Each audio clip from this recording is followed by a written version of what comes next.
ಬೇಕಿತ್ತು, ನಮ್ಮ ಇಡೀ ಇಂಡಸ್ಟ್ರಿಗೆ ನಮ್ಗಳಿಗೆ ಎಲ್ರಿಗೂ ಬೇಕಿತ್ತು. ಮತ್ತೆ ಒಂದು ಮೋಟಿವೇಶನ್ ಬೇಕು ಹೊರಗಡೆ ಬಂದು ಕೆಲಸ ಮಾಡೋದಕ್ಕೆ, ಅದು ಸಿಕ್ಕಿದೆ ಅಂತ ಅನ್ಕೋತೀನಿ ಇವತ್ತು.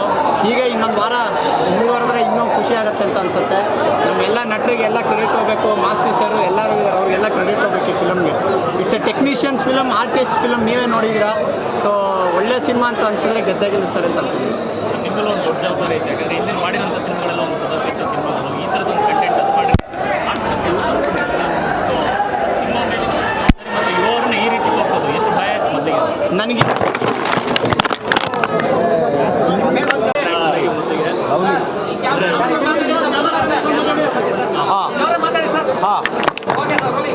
ಎಲ್ಲ ಒಂದು ಕಡೆ ಈ ಥರ ಪಾತ್ರದ ಜನ ತುಂಬ ಎಕ್ಸೈಟ್ ಆಗಿ ಖುಷಿ ಪಟ್ಟಂಥ ಪಾತ್ರ ಈ ಸಿನಿಮಾದಲ್ಲಿ ಐಡಿಯಾ ಮುಂದೆ ಕತೆ ಕೇಳಿದಾಗ ಈ ಮಟ್ಟಿಗೆ ರೀಚ್ ಆಗುತ್ತೆ ಅಂದ್ಕೊಂಡಿದ್ರೆ ಅಂದರೆ ಒಂದು ಫಸ್ಟ್ ಟೈಮ್ ಈ ಕ್ಯಾರೆಕ್ಟರ್ ಕೇಳಿದಾಗ ಇರೋ ಒಂದು ವೈಬ್ರೇಷನ್ ಭಾಳ ಇಷ್ಟ ಆಗಿತ್ತು. ಮತ್ತು ಡೈಲಾಗ್ಗಳು, ಆಮೇಲೆ ನಿರ್ದೇಶಕ ಕನ್ವಿಕ್ಷನು ಅದೆಲ್ಲ ಭಾಳ ಇಷ್ಟ ಆಗಿತ್ತು.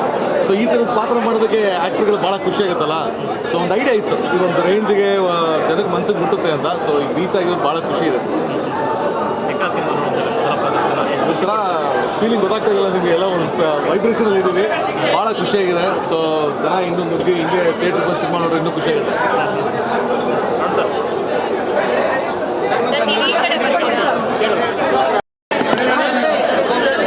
ನನಗೆ ನನ್ನ ಮೇಲೆ ಇದ್ದಿದ್ದು ಒಂದೇ ಒಂದು ರೆಸ್ಪಾನ್ಸಿಬಿಲಿಟಿ, ಒಂದೇ ಒಂದು ಭಯ ಅಂತಂದರೆ ಈ ಒಳ್ಳೆ ಸಿನಿಮಾ ಮಾಡಬೇಕು. ಮಿಕ್ಕಿದ್ದೆಲ್ಲ ಸೆಕೆಂಡ್ರಿ ಆಗೋಗುತ್ತೆ. ಆ್ಯಂಡ್ ಎಲ್ರಿಗೂ ಅದೇ ಭಯ, ಅದೇ ರೆಸ್ಪಾನ್ಸಿಬಿಲಿಟಿ ಇರುತ್ತೆ. ಎಲ್ಲ ನಟರಿಗೂ ಅಷ್ಟೇ, ನಿರ್ದೇಶಕರಿಗೂ ಅಷ್ಟೇ, ಆಲ್ ಟೆಕ್ನಿಷಿಯನ್ಸ್, ಪ್ರೊಡ್ಯೂಸರ್ಸ್ ಎಲ್ರಿಗೂ. ಕೆಲವು ಸರ್ತಿ ಗೆಲ್ತೀವಿ, ಕೆಲವು ಸರ್ತಿ ಸೋಲ್ತೀವಿ, ಕೆಲವು ಸರ್ತಿ ಚೆನ್ನಾಗಾಗತ್ತೆ, ಈ ಸರ್ತಿ ಚೆನ್ನಾಗಿ ಮಾಡಿದ್ದೀವಿ ಅಂತ ಅಂದ್ಕೊಂಡಿದ್ದೀವಿ. ಸೊ ಈ ರೆಸ್ಪಾನ್ಸಿಬಿಲಿಟಿ ಅಷ್ಟೇ ನಮ್ಗೆ ಇದ್ದಿದ್ದು, ಅದನ್ನು ಚೆನ್ನಾಗಿ ನಿಭಾಯಿಸಿದ್ದೀವಿ ಅಂತ we promised and we deliver ಅಷ್ಟೇ ನನಗೆ. ಎಕ್ಸಿಕ್ಯೂಟ್ ಮಾಡಿರೋ ಬರೀವಾಗ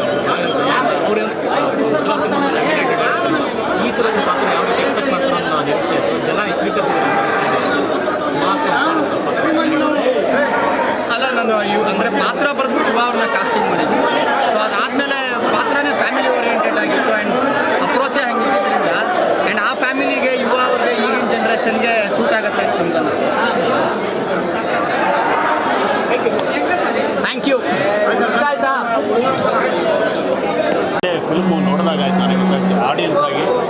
ಬಟ್ ಒಂದು ಇಡೀ ಸಿನಿಮಾ ನಿಜವಾಗ್ಲೂ ಒಂದು ಒಳ್ಳೆ ವೈಬ್ ಇದೆ. ಆಮೇಲೆ ಜೊತೆಗೆ ಹುಡುಗರು ಎಲ್ಲರೂ ತುಂಬ ಎನರ್ಜೆಟಿಕ್ ಆಗಿ ಆ್ಯಕ್ಟ್ ಮಾಡಿರೋದು. ರೋಹಿತ್ ಪದಿಕಿ ಅವರ ಇದಿರ್ಬೋದು, ಇವರ ಮಾತುಗಳಿರ್ಬೋದು, ಈ ಮಗುದು ಆ್ಯಕ್ಟಿಂಗ್ ಇರ್ಬೋದು. ಆಮೇಲೆ ಅವರು ಗಾರ್ಬೇಜ್ ಹಂಗೆ ಆ್ಯಕ್ಟ್ ಮಾಡಿ ಸಖತ್ತಾಗಿತ್ತು.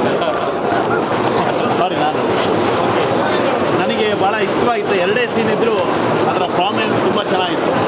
ಆಮೇಲೆ ಯುವ ಸೂಪರ್, ಆಮೇಲೆ ಚರಣ್ ರಾಜ್ ಅವ್ರ ಮ್ಯೂಸಿಕ್ ಇರ್ಬೋದು. ಆಮೇಲೆ ಒಟ್ಟಾರೆ ಒಂದು ಕನ್ನಡಕ್ಕೆ ಈ ಸದ್ಯದಲ್ಲಿ ಥಿಯೇಟ್ರಿಗೆ ಬರಲ್ಲ ಅನ್ನೋದಕ್ಕೆ ನಿಜವಾಗ್ಲೂ ಬರ್ತಾರೆ ಅಂತ ಹೇಳೋದಕ್ಕೆ ನಿಜವಾಗ್ಲೂ ಈ ಸಿನಿಮಾ ಎಕ್ಕ ನಮ್ಮ ಚಿತ್ರರಂಗದ ಇಸ್ಪೀಟಲ್ಲಿ ಎಕ್ಕನೇ ಆಗಿದೆ. ನಿಜವಾಗ್ಲೂ ಇದು ಹಿಟ್ಟಾಗಿರೋದು ಪಕ್ಕ. ಯುವ ಪಾತ್ರ ಬಗ್ಗೆ ಯುವ ನಿಜವಾಗ್ಲೂ ಪ್ರತಿಯೊಂದು ಈಗ ಅವ್ರು ಮಾಡಿರುವ ಈ ಎರಡನೇ ಸಿನಿಮಾ ಅದರಲ್ಲಿ ಒಂದು ಪ್ರಬುದ್ಧತೆಯೂ ಇದೆ. ಆಮೇಲೆ ಒಬ್ಬ ಒಳ್ಳೆ ನಟನಾಗಿ ಹೊಮ್ಮಿರೋದು ಕಾಣಿಸುತ್ತೆ. ಇನ್ನೂ ಹೆಚ್ಚಿನ ಬೆಳೆಯುವಂತಹ ಒಂದು ಮರ ಇದು ಅಂತ ತುಂಬ ಚೆನ್ನಾಗಿ ಅನಿಸುತ್ತೆ. ಆ್ಯಕ್ಚುಲಿ ಅದು ನಾವು ಹೇಳಬೇಕಾಗಿಲ್ಲ, ಅವ್ರ ಇಡೀ ಮನೆತನನೇ ಹೇಳುತ್ತೆ. ಆ ರಕ್ತದಲ್ಲೇ ಆ ಒಂದು ನಟನೆ ಮತ್ತು ಎಲ್ಲ ತರಹದ ಛಾಯೆ ಅದರೊಳಗೆ ಕಾಣಿಸುತ್ತೆ. ನಿಜವಾಗ್ಲೂ ಭಾಳ ಖುಷಿಯಾಗುತ್ತೆ. ಕೆಲವು ಕಡೆ ಪುನೀತ್ ಸರ್ ನೋಡ್ದಂಗೆ ಅನಿಸುತ್ತೆ. ಅದು ಬಹಳ ಖುಷಿ. ನಿಜವಾಗ್ಲೂ ಒಂದು ಒಳ್ಳೆಯ ಕನ್ನಡ ಸಿನಿಮಾ ಬರೋದ್ರ ಜೊತೆಗೆ ಆಮೇಲೆ ಎಲ್ಲ ಹೀಮ್ಯಾನ್ ಸಿನಿಮಾಗಳ ನಡುವೆ ಒಬ್ಬ ಸಾಮಾನ್ಯ ಹುಡುಗರ ಬದುಕನ್ನು ತೋರಿಸುವಂಥ ಒಂದು ಸಿನಿಮಾ ಬಂದಿರೋದು ಭಾಳ ಇಂಪಾರ್ಟೆಂಟ್ ಅನಿಸುತ್ತೆ. ಬರೀ ಸಾಮಾನ್ಯರ ಕಥೆ ಇದು, ಒಬ್ಬ ಹುಡುಗ ಹಳ್ಳಿಯಿಂದ ಬರುವಂಥ ಹುಡುಗನ ಕಥೆ. ಅದು ಬಹಳ ಖುಷಿ ಅನಿಸುತ್ತೆ. ಹೆಚ್ಚಿನ ವಿಡಿಯೋಗಳಿಗೆ ಪ್ರತಿಧ್ವನಿ ಯೂಟ್ಯೂಬ್ ಚಾನೆಲ್ ಸಬ್ಸ್ಕ್ರೈಬ್ ಮಾಡಿ, ಬೆಲ್ ಐಕಾನ್ ಕ್ಲಿಕ್ ಮಾಡಿ.